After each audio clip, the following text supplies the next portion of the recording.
Assalamualaikum warahmatullahi wabarakatuh. Perkenalkan, nama saya Hasyan Yusuf dari kelas 2A22. Pada mata kuliah pengantar teknologi SIM 2 ini, di sini saya akan menjelaskan tentang database manajemen sistem atau yang biasa disebut dengan DBMS. Sebelum kita masuki materi tentang DBMS, di sini saya akan menjelaskan terlebih dahulu yaitu tentang data dan database. Yang pertama ada data. Data merupakan elemen terpenting dari setiap DBMS.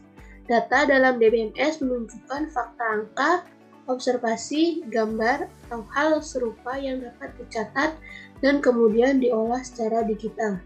Data tersebut harus dapat direkam, sehingga data mentah dapat diproses dengan bantuan sistem komputer dan perangkat lunak pengelola data. Yang kedua yaitu database. Secara sederhana merupakan kumpulan terorganisir dari data yang saling berkaitan yang dapat disimpan secara efisien, akses untuk dimanipulasi. Database menawarkan banyak keuntungan, dan cara penyimpanan yang paling efisien dan pengorganisasian data basis merupakan elemen penting dari sebagian besar aplikasi perangkat lunak yang dirancang untuk menyimpan akses dan memproses data dengan bantuan aplikasi. Selanjutnya ada Database Management System atau DBMS. Merupakan alat yang bertanggung jawab untuk pembuatan dan pengelolaan data.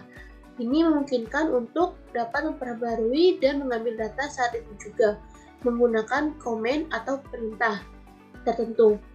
Cara menjalankan tugas perintah ini bisa menggunakan bahasa query. Yang paling umum digunakan adalah Structured Query Language atau SQL.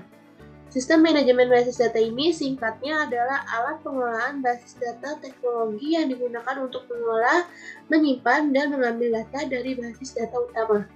Intinya, DBMS bisa menghubungkan kita sebagai user dengan database dan program aplikasi.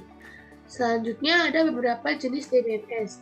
Yang pertama ada hierarchical DBMS, menyimpan data dengan hubungan seperti parent dan child. Data akan tersimpan secara hierarki dan parent dapat memiliki banyak cabang child. Namun, child hanya boleh memiliki satu parent saja. Yang kedua ada network DBMS.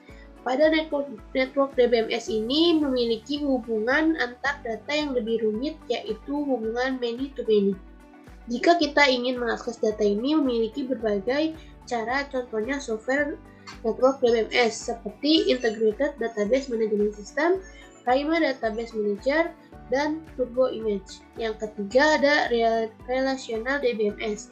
Mode Relational DBMS ini merupakan yang paling banyak digunakan karena salah satu yang termudah dalam pengoperasiannya.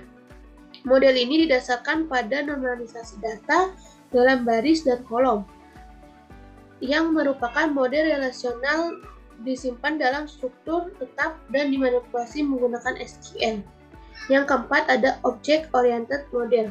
Data pada Object Oriented Model DBMS disimpan dalam bentuk objek.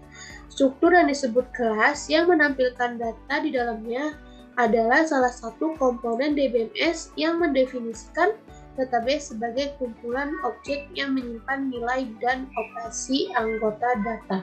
Selanjutnya ada fungsi DBMS. Yang pertama berfungsi sebagai manajemen kamus data.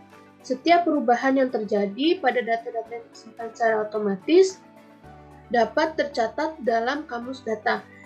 Ini dapat memberikan keharusan memodifikasi semua program yang mengakses struktur yang diubah. Fungsi manajemen kamus data merupakan hal yang penting dari sistem DBMS. Yang kedua berfungsi sebagai manajemen penyimpanan data. Dalam fungsi ini, kita tidak perlu bingung lagi untuk mendefinisikan dan memprogram karakteristik data fisik, karena bisa dengan mudah menggunakan DBMS untuk membuat dan mengelola struktur yang kompleks untuk keperluan penyimpanan data.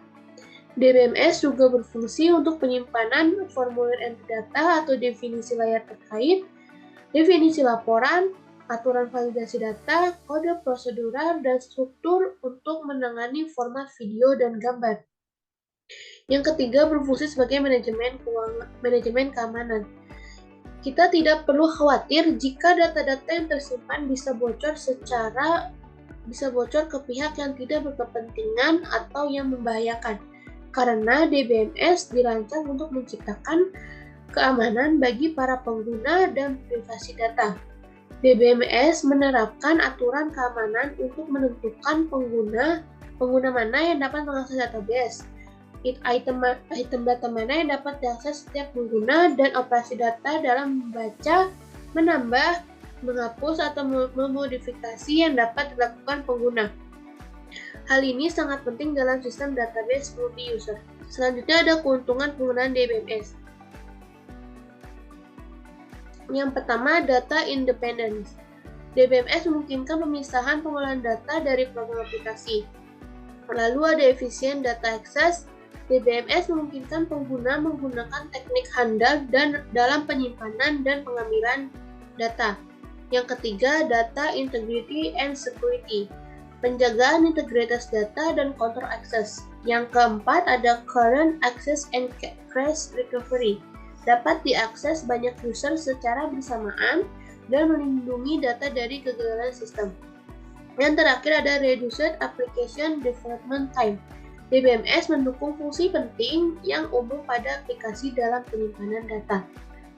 Selanjutnya ada rekomendasi DBMS terbaik untuk menyimpan dan mengelola data-data dengan aman dan terpercaya. Yang pertama ada Improbado, merupakan software DBMS yang sudah digunakan oleh perusahaan kecil maupun perusahaan besar untuk menggunakan berbagai data. Yang kedua ada Microsoft SQL Server, memiliki integrasi grafis khusus yang memudahkan penggunanya untuk menghemat waktu dalam mempelajari DBMS. Terdapat juga tag gratis dan diagram yang dapat dibuat dengan bantuan alat ini dan dapat dengan mudah ditambahkan ke perpustakaan proyek baru atau yang sudah ada. Yang ketiga ada PostgreSQL. PostgreSQL ini sangat cocok untuk kegiatan bisnis yang kita lakukan ketika di mana kita mengharuskan untuk mengimpor atau mengekspor data. PostgreSQL juga mendukung bahasa pemrograman Python dan JSON, dan juga para penggunanya bisa bebas membuat basis data non-SQL. Yang keempat ada MySQL. Software DBMS ini yang bisa meningkatkan produktivitas data berkecepatan tinggi dengan fitur lengkap. Dengan software ini kita bisa mendapatkan keamanan data dan skalabilitas database. Dan yang terakhir ada Amazon RDS, layanan database relasional yang juga merupakan salah satu alat DBMS terbaik. Amazon RDS memungkinkan kamu untuk mendapatkan koneksi aman yang khusus secara otomatis untuk mencadangkan data melalui fitur bawaan. Sekian dari saya, kurang lebihnya mohon maaf. Itu saja yang bisa saya sampaikan. Wabillahi taufiq wal hidayah. Wassalamualaikum warahmatullahi wabarakatuh.